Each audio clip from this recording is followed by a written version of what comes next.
Voilà. C'est comme ça. On suffoque, on s'enfonce, on se noie, seul son visage est hors de l'eau. Qu'est-ce qu'on voit? Qu'est-ce qu'on voit?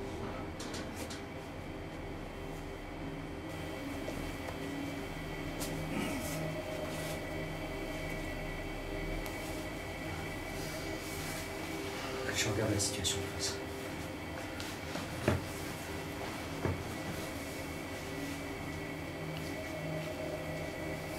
On ne dort pas, bien entendu. Où cela servirait-il? Pourquoi dormir? Pourquoi dormir si on n'a pas sommeil?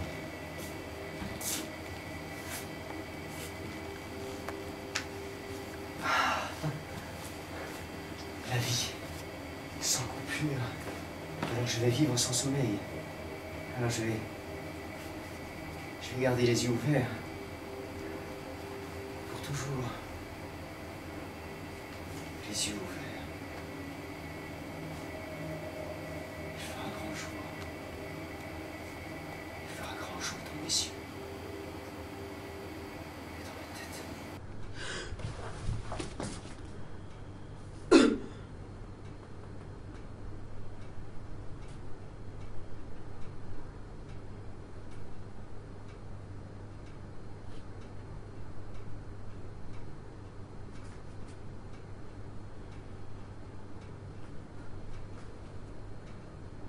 Où est Florence? Je vous demande où est Florence? Je n'en sais rien. C'est tout ce que vous avez trouvé. La torture par l'absence, eh bien... C'est manqué, Florence était une petite sotte et je ne la regrette pas. Je vous demande pardon, mais pour qui prenez-vous? Vous êtes le bourreau. Le bourreau? Quelle absurdité. Vous vous êtes éveillé, vous m'avez regardé, vous avez pensé c'est le bourreau? C'est ridicule. Moi, je suis Joseph Garcin. Homme de lettres. Et publiciste. Et la vérité, c'est que nous sommes logés à la même enseigne. Madame? Inès Serrano, mademoiselle. Très bien. Bah, la glace est rompue.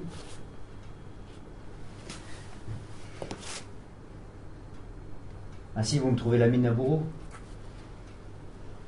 De qu'ont-ils l'air, les bourreaux, s'il vous plaît? Ils ont l'air d'avoir peur. C'est trop bon. Et de qui? De leur victime? Allez. Je sais ce que je dis, je me suis regardée dans la glace. Dans la glace? Dans la glace. C'est sommant. Ils ont ôté tout ce qui pouvait ressembler à une glace ici. Je sais bien que ma présence vous importune. Moi-même, je préférerais rester seul. Mais je suis sûr que nous pourrons nous accommoder l'un de l'autre. Moi, je ne parle pas. Je ne bouge pas, je ne remue guère. Mais si je peux vous donner un conseil, il faudrait qu'entre nous, nous gardions une extrême politesse. Ce sera notre meilleure défense. Je ne suis pas polie. Je le serai donc pour deux.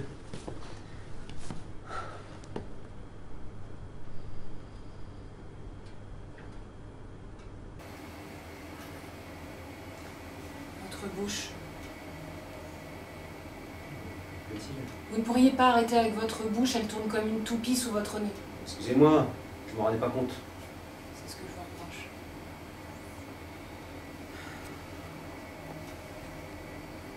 Encore.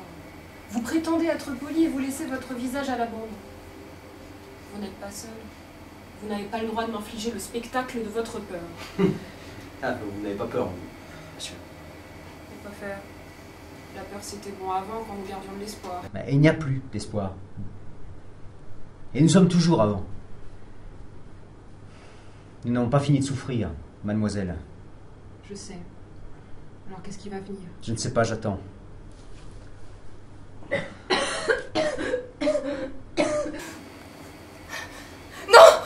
Ne relève pas la tête. Je sais ce que tu caches entre tes mains, je sais que tu n'as plus de visage. Je ne suis pas le bourreau, madame.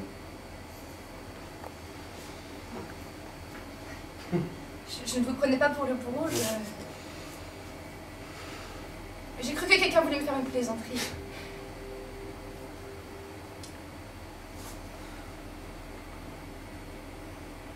Qui attendez-vous encore? Ah, nous allons rester tout seuls.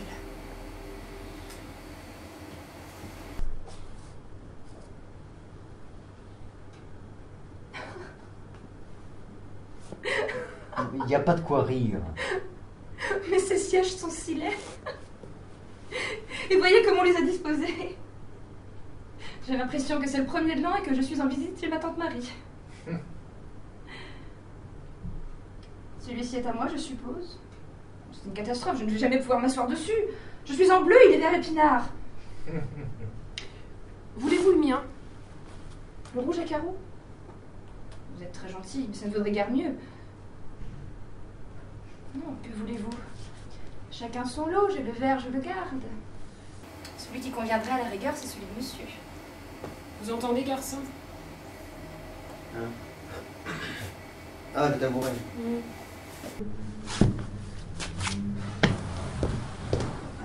Je vous en prie, il est à vous. Merci. Bien. Ben, faisons connaissance puisque nous allons habiter ensemble. Je suis Estelle Rigaud. Ina Serrano, je suis très heureuse. Vous avez garçon. Vous êtes très belle. Je voudrais avoir des fleurs pour vous souhaiter la bienvenue. Des fleurs? Ah oui, j'adorais les fleurs. Elles se faneraient ici, il fait bien trop chaud. L'essentiel est de garder la bonne humeur, n'est-ce pas? Vous êtes... Oui, la semaine dernière. Et vous? Moi, hier. Oh, la cérémonie n'est pas achevée. Le vent dérange le voile de ma sœur. Elle fait ce qu'elle peut pour pleurer. Allons, encore un effort. Voilà, 2 larmes. 2 petites larmes qui brillent sous le crêpe. Oh, Olga Jardet est très laide ce matin. Elle soutient ma sœur par le bras. Elle ne pleure pas à cause du rimel. Je veux dire qu'à sa place. C'était ma meilleure amie. Vous avez beaucoup souffert? Non, j'étais plutôt abrutie. Qu'est-ce que... Une pneumonie. Ah, et bien ça y est, ils sont... Bonjour, bonjour. Que de poignées de main. Mon mari est resté à la maison, il est malade de chagrin.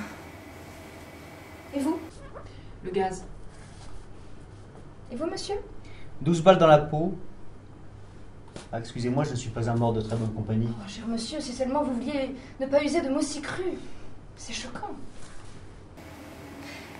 S'il faut absolument nommer cet état de choses, je propose qu'on nous appelle des absents, ce sera plus correct. Vous êtes absent depuis longtemps? Depuis un mois. D'où êtes-vous? De Rio. Moi, de Paris. Vous avez encore quelqu'un là-bas? Ma femme. Elle est venue à la caserne, comme tous les matins. Je regarde entre les barreaux de la grille.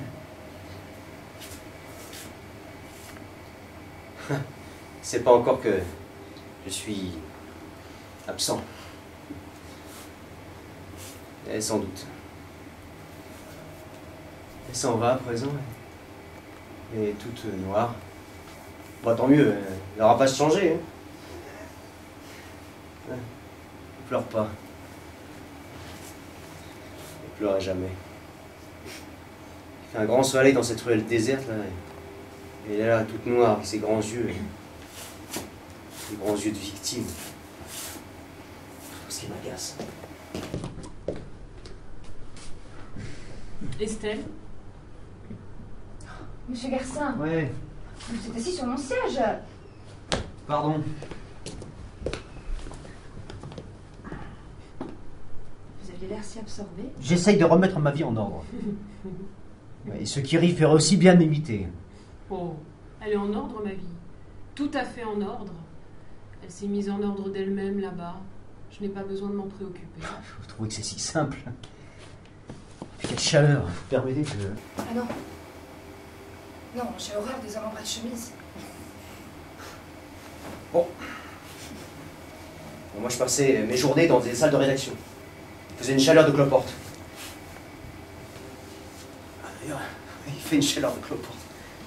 C'est la nuit. Ah oui, c'est la nuit. Olga se déshabille. Oh, comme le temps passe vite sur Terre.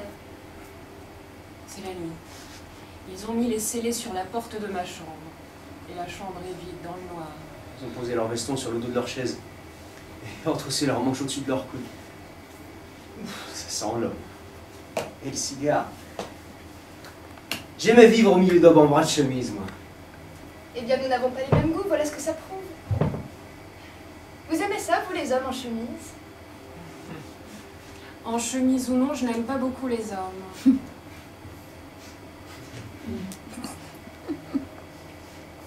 Mais pourquoi nous a-t-on réunis?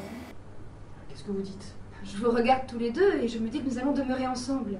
Je m'attendais à retrouver des amis et de la famille. Un excellent ami avec un trou au milieu de la figure? Oui, celui-là aussi. Oh, il dansait le tango comme un professionnel. Mais nous, pourquoi nous a-t-on réunis? Ben, c'est le hasard. Ils casent les gens là où ils peuvent, selon l'ordre de leur arrivée. Pourquoi riez-vous? Parce que vous m'amusez avec votre hasard. Avez-vous tellement besoin de vous rassurer, il ne laisse rien au hasard. Peut-être que nous nous sommes déjà rencontrés autrefois. Jamais je ne vous aurais pas oublié. Ou alors c'est que nous avons des relations communes. Vous connaissez les Dubois-Samour? Ça m'étonnerait. Ils reçoivent le monde entier. Qu'est-ce qu'ils font? Bah rien. Ils ont un château en Corrèze et... Et moi j'étais employée des postes. Ah oui, en effet. Et vous, monsieur Garcin? Moi, j'ai jamais quitté Rio. Ah bah dans ce cas, vous avez parfaitement raison. C'est le hasard qui nous a réunis. Le hasard. Alors c'est par hasard si ce tabouret-là est à carreaux et celui-là vers épinard. Un hasard. Cette toile, c'est un hasard aussi? Cette chaleur. Je vous dis qu'ils ont tout prévu, jusque dans les moindres détails, avec amour. Cette chambre nous attendait. Comment voulez-vous? Tout est si laid, si dur, si anguleux. Moi, je détestais les angles. Croyez-vous que je vivais dans un palace? Alors tout est prévu? Tout, et nous sommes assortis. Ce n'est pas un hasard si vous êtes en face de moi? Et qu'est-ce qu'ils attendent? Je ne sais pas, mais ils attendent. Bah moi, je peux pas supporter qu'on attende quelque chose de moi. Ça me donne tout de suite envie de faire le contraire. Eh bien, faites-le donc. Vous ne savez même pas ce qu'ils veulent. C'est insupportable. Alors quelque chose doit m'arriver par vous deux? Par vous deux? Il y a des visages qui me parlaient tout de suite, les vôtres ne me disent rien du tout. Alors qu'est-ce que nous faisons ensemble? Vous en avez trop dit. Allez jusqu'au bout. Mais je n'en sais absolument rien. Il faut savoir. Si seulement chacun de nous avait le courage de dire... Quoi? Estelle, Qu'est-il? qu'avez-vous fait? Pourquoi vous ont-ils envoyé ici? Moi, je ne sais pas. Je sais pas du tout. Et je me demande même si ce n'est pas une erreur. Vous ne souriez pas. Pensez à la quantité de gens qui s'absentent par jour. Ils arrivent ici par milliers et ne sont reçus que par des subalternes, des employés sans instruction. Comment voulez-vous qu'il n'y ait pas d'erreur? Ne souriez pas. Et vous, dites quelque chose. S'ils se sont trompés dans mon cas, ils ont pu se tromper dans le vôtre. Et dans le vôtre aussi. Ne vaut mieux-il pas croire que nous sommes ici par erreur?